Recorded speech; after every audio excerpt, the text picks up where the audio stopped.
Exercise 4.1, question number 1. Cost of notebook, it is notebook, equals to twice of cost of pen. Question में हमें given किया है let the cost of pen be y, और notebook का आपको बोला है x, तो इक्वेशन बन गई हमारी x इक्वल्स टू 2y. खत्म.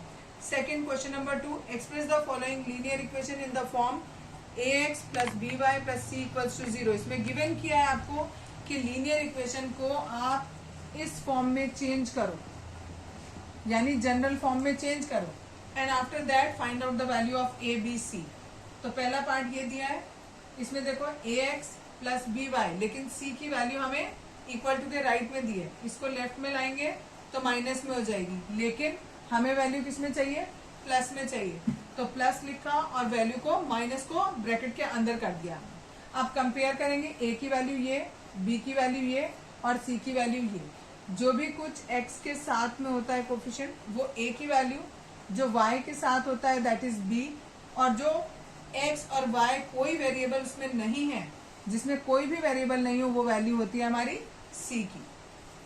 नेक्स्ट क्वेश्चन, यहाँ पर भी, यहाँ देखो ये माइनस में दिया हुआ है और जो जनरल फॉर्म है उसमें यहाँ पर प्लस में दिया हुआ है, तो क्या करेंगे, इस माइनस को प्लस लिखा और ब्रैकेट के अंदर ये -1/5 लिख दिया. सिमिलरली यहाँ पे किया -10. अब कंपेयर कर दिया, x के साथ कुछ नहीं है दैट मीन्स 1 है, तो a की वैल्यू 1, b की वैल्यू -1/5 एंड c की वैल्यू -10. सिमिलरली नेक्स्ट में -2x दिया हुआ है, तो -2 को मैंने ब्रैकेट में लिख दिया. क्यों? क्योंकि हमें क्या लिखना है, ax लिखना है, तो a की वैल्यू -2 हो गई. प्लस 3y, 6 को इधर लाएंगे -6 होगा, -6 नहीं लिखना, बीच में प्लस होना चाहिए, तो प्लस लिखा और फिर ब्रैकेट के अंदर -6, और फिर कंपेयर कर दिया, ये a की वैल्यू, ये b की और ये c की.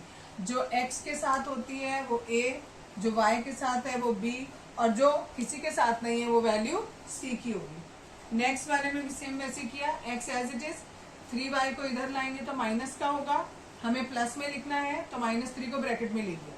इसमें c वाला टर्म नहीं है तो हमने 0 ले लिया, equals to 0.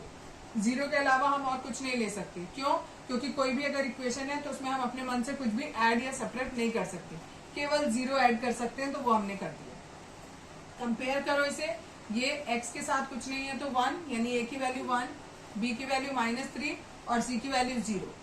Next 2x - 5y, अगर हम 5y को इधर लेके आएंगे तो प्लस का 5y हो जाएगा, और c इसमें नहीं है तो हमने यहाँ पर 0 जोड़ दिया. अब कंपेयर किया, a की वैल्यू 2, b की वैल्यू 5 और c की वैल्यू 0.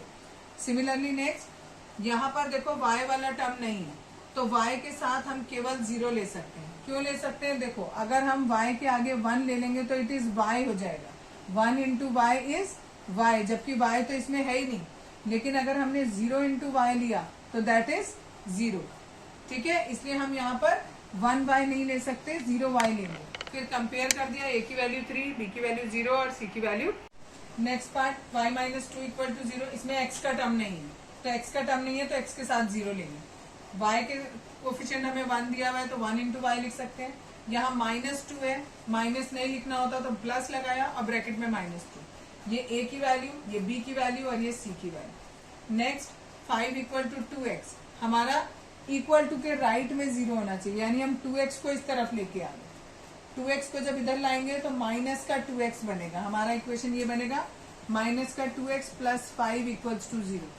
ठीक, माइनस हम लिखते नहीं है तो हमने क्या किया, ब्रैकेट में दे दिया x, y इसमें है नहीं, जब कोई वेरिएबल नहीं होगा तो उसके आगे हम केवल 0 लिख सकते हैं, और इसको हमने +5 ऐसे ही रहने दिया. ये a की वैल्यू, ये b की वैल्यू और ये c की वैल्यू.